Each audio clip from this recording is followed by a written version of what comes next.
Assalamualaikum and hi everyone, welcome back to Bablo's Kitchen. இன்னைக்கு நம்ம சேனல்ல சிக்கன் பிரியாணி ரெசிபி தான் பார்க்க போறோம். அதாவது நிறைய பேர் நிறைய விதமா பிரியாணி செய்வாங்க. நான் இந்த முறையில தான் செய்வேன். அதை உங்களுக்கு எப்படி செய்றேன்னு காட்டுறது தான் இந்த வீடியோ. சோ வாங்க வீடியோக்குள்ள போய் பார்க்கலாம். இன்னைக்கு நான் 750 கிராம் சிக்கன் எடுத்திருக்கேன். அதை உப்பு மஞ்சத்தூள் எல்லாம் போட்டு நல்லா வாஷ் பண்ணி எடுத்து வச்சுருக்கேன். அதில் 4 டேபிள் ஸ்பூன் புளிப்பில்லாத தயிர் ஆட் பண்ணிக்கொள்கிறேன். 1 டேபிள் ஸ்பூன் இஞ்சி வெள்ளைப்பூடு பேஸ்ட் ஆட் பண்ணிக்கொள்கிறேன். தேவையான அளவு உப்பும் ஆட் பண்ணிவிட்டு அதை நான் நல்லா மிக்ஸ் பண்ணிக்கொள்கிறேன்.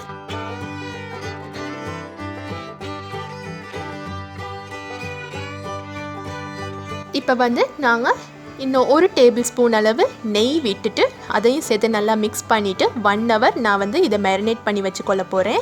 தயிர் போடுறதுக்கு ரீசன் என்னென்னா சிக்கன் நல்லா சாஃப்டாக வரும், அதோட நம்மளுக்கு ஒரு நல்ல ஃப்ளேவரை கொடுக்கும். இப்போ நாங்கள் பிரியாணி செய்கிறதுக்கு ஒரு பேனை ஹீட் பண்ணிக்கொள்கிறேன். அதில் ஒரு 5 டேபிள் ஸ்பூன் அளவு நெய் விட்டுட்டு அதே மாதிரி இன்னொரு 5 டேபிள் ஸ்பூன் அளவு ஆயிலும் விட்டுக்கொள்ளுங்க. நீங்கள் எந்த ஆயில் வேண்டாலும் யூஸ் பண்ணிக்கொள்ளலாம். அதுக்கப்புறமா ஸ்பைசஸ் ஆட் பண்ணிக்கொள்ளலாம். ஒரு பிரியாணி இலை, 5 கிராம்பு, ஒரு ஸ்டார் அனைஸ், 3 ஏலக்காய், ஒரு 1/2 டீஸ்பூன் அளவு மிளகு, 3 துண்டு பட்டை எல்லாத்தையும் நல்லா ஆட் பண்ணிக்கொள்ளுங்க. நீங்கள் எந்த அளவு நெய் எடுக்கிறீங்களோ அதே அளவு தான் ஆயிலும் எடுக்கணும். தனியாக நெய்யில் செஞ்சாலும் திகட்டிரும். இப்போ ஒரு 1/2 டீஸ்பூன் அளவு சீரகம் ஆட் பண்ணிக்கொள்கிறேன். அது நம்மளுடைய டைஜஷனுக்கு ரொம்ப நல்லது. அதே மாதிரி இப்போ 3 பெரிய வெங்காயம் நல்லா சாப் பண்ணி வச்சுருக்கேன். ஸ்பைசஸ் எல்லாம் நல்லா பொரிஞ்சு வந்ததுக்கப்புறமா இதை ஆட் பண்ணிக்கொள்ளுங்க. வெங்காயம் வதங்குறது தான் பிரியாணியில் ரொம்ப முக்கியமான ஸ்டெப். அதை நீங்கள் கருக விடவும் கூடாது, பச்சையாக எடுக்கவும் கூடாது. அதே மாதிரி நல்லா இது கோல்டன் ப்ரௌன் கலரில் வரணும். கருகிடுச்சு அப்படின்னு சொன்னால் கசந்துரும். அதுக்கப்புறமா ஒரு 6 பச்சை மிளகா அவங்களோட காரத்துக்கு ஏற்ற மாதிரி ஆட் பண்ணிக்கொள்ளுங்க. நடுவால் நான் கீறிட்டு ஆட் பண்ணிக்கொள்கிறேன். அதையும் சேர்த்து நல்லா வதக்கிக்கொள்ளுங்க.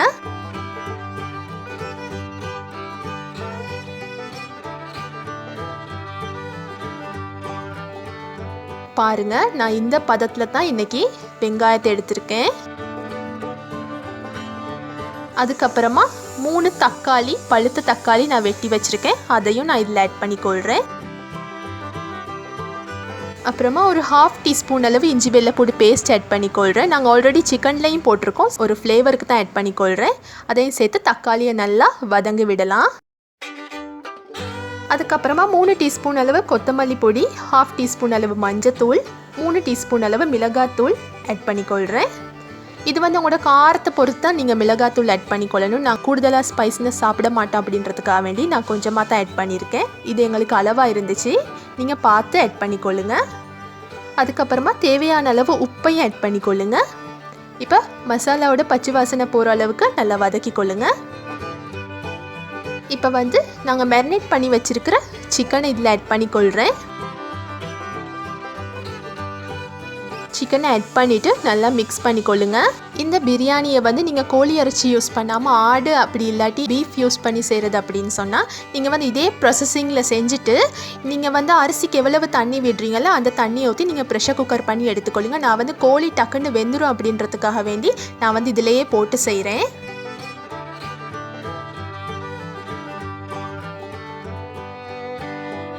இப்போ நாங்கள் தண்ணி ஒன்று விடாமல் மூடி போட்டு ஒரு 10 நிமிஷம் வேக வைப்போம். பாருங்கள், அதோட தண்ணியிலே அது நல்லா வெந்து வந்துட்டு ஒரு 50% அளவு சிக்கன் குக் ஆகிருக்கு. நல்லா மிக்ஸ் பண்ணி கொள்ளலாம். நல்லா வாசமாக இருக்குது. இப்போ நான் 4 கப் தண்ணி ஆட் பண்ணிக்கொள்கிறேன். நான் 2 கப் ரைஸ் எடுத்துருக்கிறேன். 1 கப் ரைஸுக்கு 2 கப் தண்ணி படி 4 கப் தண்ணி எடுத்திருக்கேன் 2 கப் ரைஸுக்கு. அதையும் சேர்த்து நல்லா மிக்ஸ் பண்ணிக்கொள்ளுங்க. ஒரு 2 டேபிள் ஸ்பூன் அளவு தேசிக்காய் சாறு சேர்த்துக்கொள்கிறேன். லைம் ஜூஸ் அதையும் சேர்த்து நல்லா மிக்ஸ் பண்ணிக்கொள்ளுங்க. நீங்கள் தண்ணி ஊற்றுற அளவு தான் இதில் முக்கியம். அளவாக ஊற்றிக்கொள்ளுங்க, அப்போ தான் பிரியாணி நல்லா வரும். அதுக்கப்புறமா 3 டீஸ்பூன் அளவு பிரியாணி மசாலா சேர்த்துக்கொள்கிறேன். நான் கடையில் வாங்கினது தான் சேர்த்துக்கொள்கிறேன். நீங்கள் வீட்டில் செஞ்சது அப்படி இல்லாட்டி கடையில் வாங்கினது கூட சேர்த்துக்கொள்ளலாம். நல்ல தரமானதாக எடுத்து யூஸ் பண்ணிக்கொள்ளுங்க. அப்படி இல்லாட்டி அது நம்மளோட பிரியாணியோட டேஸ்ட்டே கெடுத்துரும். அதுக்கப்புறமா ஒரு கைப்பிடி அளவு கொத்தமல்லி புதினா சேர்த்து நல்லா மிக்ஸ் பண்ணிவிட்டு இந்த நேரத்தில் நீங்கள் தேவையான அளவு உப்பு காரத்தெல்லாம் பார்த்துக்கொள்ளுங்க. அப்புறமா நாங்கள் ரைஸ் போட்டோம் அப்படின்னு சொன்னால் பார்க்க முடியாது. ஸோ அதுவும் சேர்ந்து நல்லா கொதிக்கட்டும். பாருங்கள், நல்லா எண்ணெய் பிரிஞ்சு நல்லா கொதிச்சு வந்திருக்கு. பிரியாணி செய்கிறதுக்கு வந்து முக்கியமாக கவனிக்க வேண்டிய ஸ்டெப்ஸ் என்ன அப்படின்னு சொன்னால் ரைஸ், அதுக்கப்புறமா நாங்கள் ஊற்றுற தண்ணியோட அளவு, நாங்கள் சேர்க்குற பிரியாணி மசாலா, அது மூணும் தான். இப்போ நான் வந்து கீரி சம்பா ரைஸ் தான் எடுத்திருக்கேன். நான் வந்து பிரியாணி செய்கிறதுக்கு ஒரு நாளும் பாஸ்மதி யூஸ் பண்ண மாட்டேன். எங்களோட வீட்டில் வந்து அது ரொம்ப விரும்பி சாப்பிட மாட்டாங்க. எப்பயுமே நாங்கள் வந்து பர்சனலாக ப்ரிஃபர் பண்ணுறது கீரி சம்பா ரைஸ் தான். அதில் வந்து ஒரு 2 கப் ரைஸ் இதில் ஆட் பண்ணியிருக்கேன். அதுதான் பிரியாணிக்கு வந்து ரொம்ப நல்லா டேஸ்ட்டாக இருக்கும். உங்களுக்கு தேவையாக இருந்தால் நீங்கள் பாஸ்மதி கூட சேர்த்துக்கொள்ளலாம். எனக்கு ரொம்ப பிடிச்சது கீரி சம்பா தான். இப்போ அதுவும் சேர்ந்து நல்லா கொதிச்சு வரட்டும்.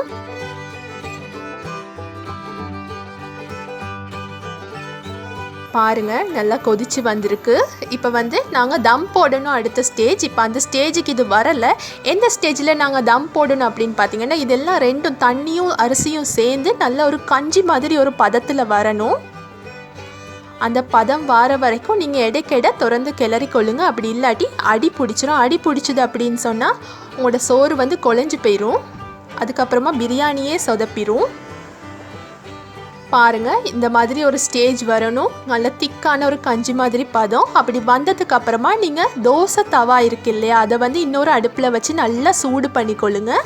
அது நல்லா சூடானதுக்கு அப்புறமா எடுத்துகிட்டு வந்து இதில் பிரியாணி செய்கிற சட்டிக்கு கீழே அடுப்பை நல்லா குறைவான தீயில வச்சுட்டு அதையும் வச்சு இதுக்கு மேலே இதை வச்சுருங்க. வச்சுட்டு நான் வந்து இன்றைக்கி கறிமிளகாய் கொஞ்சம் கட் பண்ணி ஆட் பண்ணியிருக்கேன். உங்களுக்கு தேவையில்லாட்டி நீங்கள் ஆட் பண்ண தேவையில்லை. சில பேர் பச்சை மிளகா கூட ஆட் பண்ணுவாங்க. இப்போ அதையும் சேர்த்துட்டு நல்லா குறைவான தீயில வச்சு இதை கொஞ்சம் நேரம் வேக விடுங்க. பாருங்கள், இன்னும் கொஞ்சம் தண்ணி நிற்கிது. இன்னொரு 5-6 நிமிஷத்தால் நான் திறந்து பார்க்குறேன். பார்த்து இடையில கிளறி கொள்ளுங்க. அப்படி இல்லாட்டி அடி பிடிச்சிரும். ஒருக்கா கிளறி விடுங்க. இந்த மாதிரி கூடுதலாக கிளற வேணால். நீங்கள் பாஸ்மதி போட்டிங்க அப்படின்னு சொன்னால் அந்த அரிசியெல்லாம் டக்குண்டு உடைஞ்சிரும். இது கீரி சம்பா அப்படின்றதால அந்த பிரச்சனை ஒன்றும் இல்லை. அதுக்கப்புறமா கொஞ்சம் ரைஸ் ஒரு 90% வெந்துட்டு வர நேரம் ஒரு 2 டேபிள் ஸ்பூன் அளவு நெய் விட்டுக்கொள்ளுங்க. அது வந்து பிரியாணிக்கு நல்ல டேஸ்ட்டை கொடுக்கும். அதையும் போட்டு நல்லா மூடி போட்டு குக் பண்ணலாம். பாருங்க, தண்ணி எல்லாம் வற்றி ரொம்ப பக்குவமான பதத்தில் பிரியாணி வந்துட்டு இப்போ நீங்கள் வந்து புதினா கொத்தமல்லி போட்டு இறக்கி வச்சிடலாம். சூப்பராக இருக்கும்.